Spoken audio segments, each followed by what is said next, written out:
Assalamualaikum warahmatullahi wabarakatuh. Halo semuanya, kembali lagi bersama saya Muhammad Rega Firansa. Pada video kali ini kita bakal membuat penjelasan mengenai codingan Pascal yang udah aku buat. Nah, di video pertama ini kita diminta untuk membuat program mencari akar persamaan kubik yang dimana kita bakal menginput nilai A, B, C, dan D.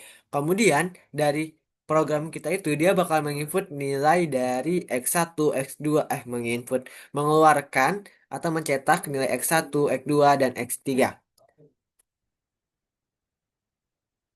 Nah, langsung aja.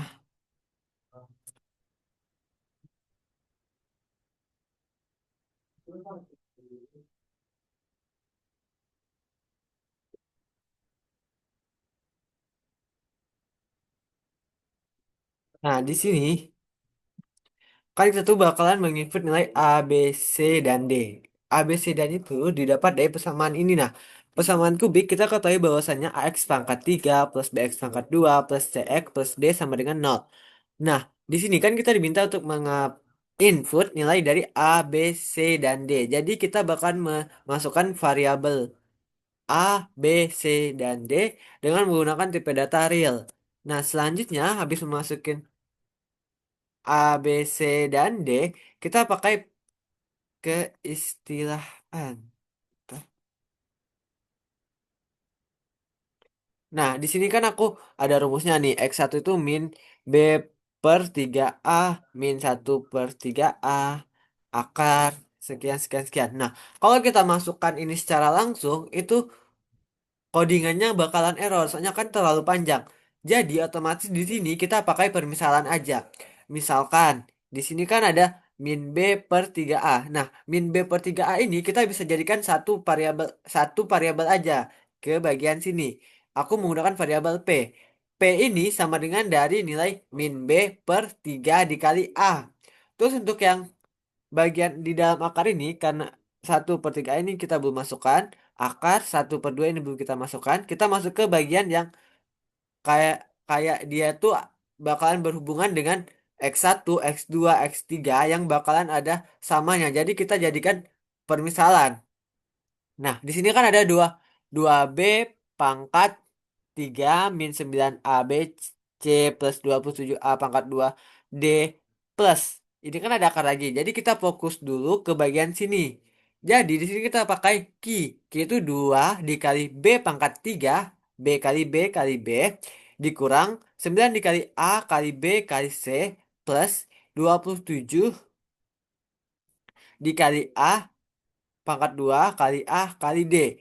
Nah, ini untuk yang Ki. Nah, kita lihat lagi di dalam akar ini kan itu ada juga persamaan yang sama dengan Ki ini. Jadi kita nggak perlu lagi masuk permisalan. Nanti untuk di bagian perhitungan X1, X2, X3-nya kita langsung dipangkatkan aja ke bagian Ki-nya pangkat 2 nanti. Nah, selanjutnya untuk min 4 B pangkat 2 min 3AC pangkat 3. Nah, ini kita pakai permisalan lagi, kita masukkan R. R sama dengan minnya kita masukkan nanti aja waktu rumus menghitung akarnya. Nah, di sini 4 dikali B pangkat 2. Jadi B kali B min 3 dikali AC dikali lagi sampai dia ini kan 1 pangkat 3 kan dia itu. Jadi ini pangkat 1, 2, 3. Ada 3 bagian B pangkat 2 min 3 AC. Nah, selanjutnya kita bakalan memasukkan rumus permisalan kita ini ke yang lebih sederhana lagi. Misalnya S1. S1 ini ke bagian yang pertama ini. 1/2 dikali. Kan yang 2B3 ini kita pakai ki kan. Jadi kita masukin aja ini ki ditambah. Ini kan ada ditambah akar kan. Berarti dia SQRT. Kita menggunakan perintah SQRT itu sebagai akar. Akar dari ki. Ki ini tadi kan. Ki nah. Ki ini. Nah berarti kan di sini untuk ki-nya ini otomatis harusnya di sini ini kan ki. Ki. Ki ini berarti dia akar dari ki min R ini. Nah, berarti kan Ki ini harusnya pangkat 2 kan? Soalnya di sini kan pangkat 2. Jadi harusnya di sini juga pangkat 2. Karena di awalnya tadi Ki-nya kan ini hanya satu kali. Jadi di sini harus pangkat 2.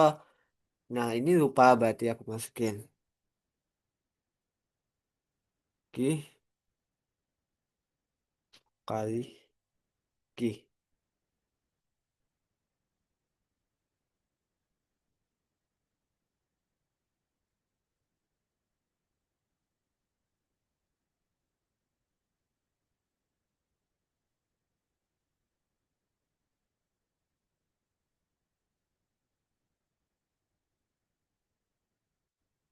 Nah, udah. Nah, selanjutnya kan kita udah. Nah, untuk perumusan soal ini kan kita udah dapet kan dari akarnya ini. Langsung aja kita masukin rumusnya. Ini gimana ini? Mana tombolnya?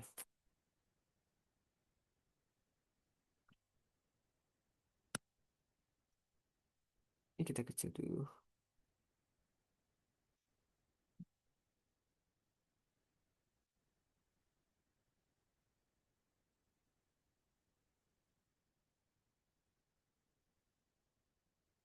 Nah, di sini kan aku tidak pakai bilangan i, jadi otomatis dia rumusnya juga bakalan lebih lebih berbeda dari yang rumus yang ini. Ini kan pakai i. Kalau misalnya kita mau pakai i, otomatis kita rumusnya bakalan beda lagi. Nah, ini kan x1-nya. X1-nya itu P min akar S1. S1 tadi yang kita masukkan ini. Nah, yang udah kita sederhanakan tadi. S1 per 3A.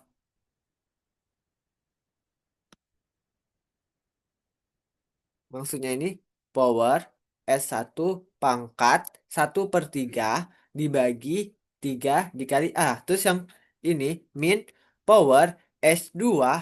Power ini kan untuk pangkat. Misalnya pangkat X pangkat Y. Nah, power S2 maksudnya S2 pangkat 1/3 dibagi 3 dikali A.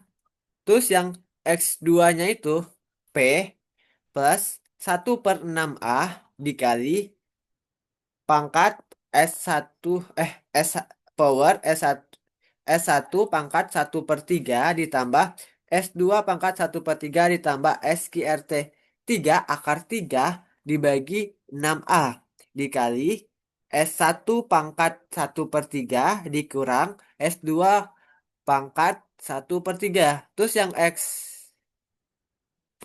X3-nya juga hampir sama dengan X2, hanya saja berbeda di penggunaan tandanya aja, yang tanda ini nah.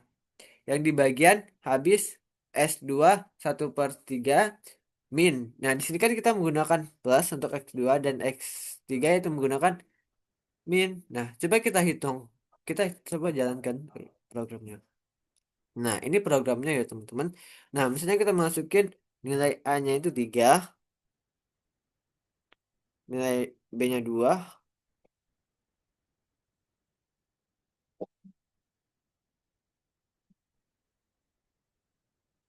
min 1, nilai D-nya itu misalnya 5. Nah, kita cek. Nah, di sini kan hasilnya muncul. X1-nya itu min 1, min 1,56, 1,38, min 0,38. Nah, di sini aku masih ada yang ketinggalan. Urit. Urit ini kan kita bakalan menampilkan X. Ini kan karena kita menggunakan tanda petik, jadi dia bakalan muncul X1 ini. Nah, Uritel S. Di sini kan kita tidak menggunakan tanda petik. Yang maksudnya nggak menggunakan tanda petik ini, dia bakal menampilkan hasil dari X1 itu. X1 itu hasil dari perhitungan tadi apa? Nah, nanti nanti itu dia bakalan keluar di outputnya. Nah, untuk 0,2 dua ini maksudnya kita itu mau berapa koma di belakang angka kayak ini. Nah, aku mintanya 2. Jadi dia otomatis yang di bagian output X1, X2 dan X3 ini otomatis dia keluar 2 angka di belakang koma. Kalau misalnya kita tidak menggunakan itu, otomatis dia itu bakalan panjang, bakalan ada E plus gitu. Nah, untuk belakang komanya ini tergantung dari kitanya juga. Nah, di sini juga karena ini kan kita perhitungannya secara matematika ada yang forward, SQRT. Jadi otomatis kita juga menggunakan uses math. Jangan lupa kalau kita tidak menggunakan itu, otomatis dia tidak bakalan kehitung.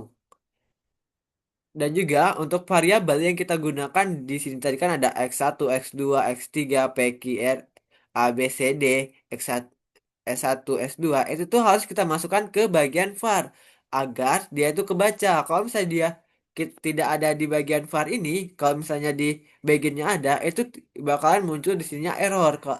Bahwasanya variabel itu nggak ada di program yang kita jalankan. Dan juga untuk setiap perintah yang kita gunakan itu jangan lupa menggunakan titik koma. Kalau misalnya kita tidak menggunakan titik koma itu juga memunculkan keeroran. Nah, mungkin itu video pertama aku mengenai video tugas Pascal. Terima kasih, sampai jumpa lagi di video selanjutnya. Dadah.